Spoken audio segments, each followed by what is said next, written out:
Okay, here's a new poem that we're going to read. This is called She Had Some Horses. And it's written in a very interesting way. Let's see if you pick up on what's this writing technique that this poet uses. She Had Some Horses by Joy Aro. She had some horses. She had horses who were bodies of sand. She had horses who were maps drawn of blood.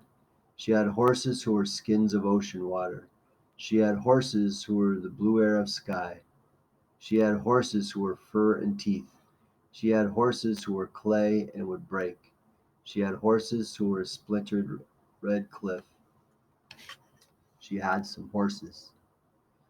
She had horses who danced in their mother's arms. She had horses who thought they were in the sun, and their bodies shone and burned like stars. She had horses who waltzed nightly on the moon. She had horses who were much too shy and kept quiet in stalls of their own making. She had some horses. She had horses who called themselves horse. She had horses who called themselves spirit and kept their voice secret into themselves. She had horses who had no names. She had horses who had books of names. She had some horses. She had some horses she loved. She had some horses she hated. These were the same horses. So the point in this poem is, I keep saying she had some horses, but it's a metaphor, right? She doesn't, all these horses, if you see it when we look at the poem, we're not literally talking about horses, right? The horses are all symbols of this woman's personality, okay? And they're all so we're using the horses as a symbol, that figurative language or metaphor, okay? Because look at the strange things it says. She had horses who were bodies of sand. Horse can't be that. Or a horse who danced in their mother's arms. A horse can't do that, right? So the poem, it talks about the horses being and doing things that they can't be or do. And so obviously this is figurative language. We're not literally talking about horses here. The horses are a symbol for different parts of this lady's personality. And I want you to notice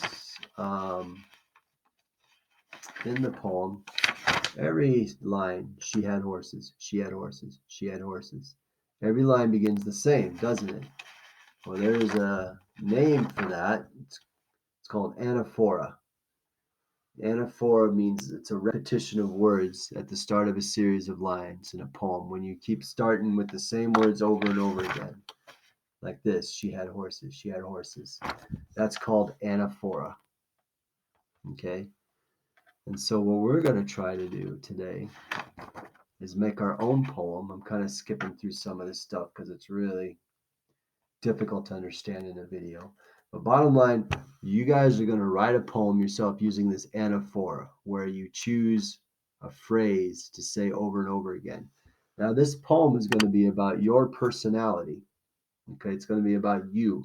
And I want you to think of some kind of symbol for your personality. So for mine, I thought about what I could use, maybe my music or my songs, and I chose my songs. So you see, the beginning of every line for me, I say my songs. That's the anaphora I'm using. I'm repeating my songs over and over again. Now, you notice I have two lines circled that says nature. And I have two lines circled that says actions. And then I have two lines circled where it says my feelings about them. Well, that's how we're setting this up. Again, we're talking about our personality. So we're going to use figurative language with nature to describe our personality. So for me, I said, my songs are willow trees in the breeze. And the reason I said willow trees, because willow trees are trees where the branches hang way down, and it looks like the tree is crying the way the branches hang down. And I said, that's because part of my personality is I can cry easy if something makes me sad. So my songs are willow trees in the breeze. So I'm saying part of my personality is I cry easy. But then I also said a tall tree because I'm dependable. So my songs are tall oaks planted deep. So like a big strong tree because I'm dependable, I feel. And then the second two lines, it says actions. Because now I'm going to talk about things that my songs do. All right. And again, this is describing my personality. My songs take deep journeys. My songs build entire worlds. What I'm talking about here is my vivid imagination, how I can go on a deep journey in my mind with my imagination. And I can build entire worlds with my imagination, create things in my imagination. So this part of my personality is my real active imagination. And then the last part is how I feel about these things.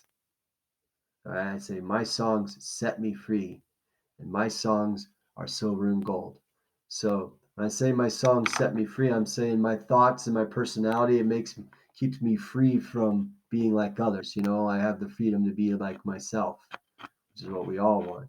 And then I said my songs are silver and gold. Well, silver and gold, people consider them to be precious, right? Very valuable. So my songs are silver and gold. They're very valuable to me. And again, by my songs, it's figurative language. What I mean by this is my personality traits. I'm just calling them my songs because music is something that I really love. So for you, whatever phrase you're going to come up with to start your poem, every line, and think what's something that's really important to you. In this poem, she chose horses because the writer is a Native American. And I won't read you her whole bio here. Let me find it if I can. There's a quick biography of this lady. Here it is, Joy Haro. And she's from Tulsa, Oklahoma. And she's a member of the Muskogee Indian Nation. And so she's a Native American. And anybody knows history well knows that many Native tribes, horses are a big part of the culture. And so she thought it would be a good idea to use horses as her figurative symbol for the lady's personality in the poem. As for me, songs are a big part of my life. Music is a big part of my life. You know that a lot of times when you come to Zoom meetings, I have music playing before we start class because I love music so much. So I use this term, my songs, as a symbol for my personality. All right. So what I want you to do is think about, this is in your poetry journal. You go to page 93 and 92 or 94, and you think about what phrase do you want to start every line with. And think about, read through this here to give yourself some help. Read through page 93, and then think about how you can organize it. Now, I just did it in pairs of lines, like 2 lines about nature, 2 lines about actions, and 2 lines about my feelings. Okay? Because that's about all we have space for here. Okay? So read through this. I'm going to probably make more videos about this because I know this is kind of difficult to understand, but give it your best shot. All right? So read through page 93 and 92 and start working on your poem. All right?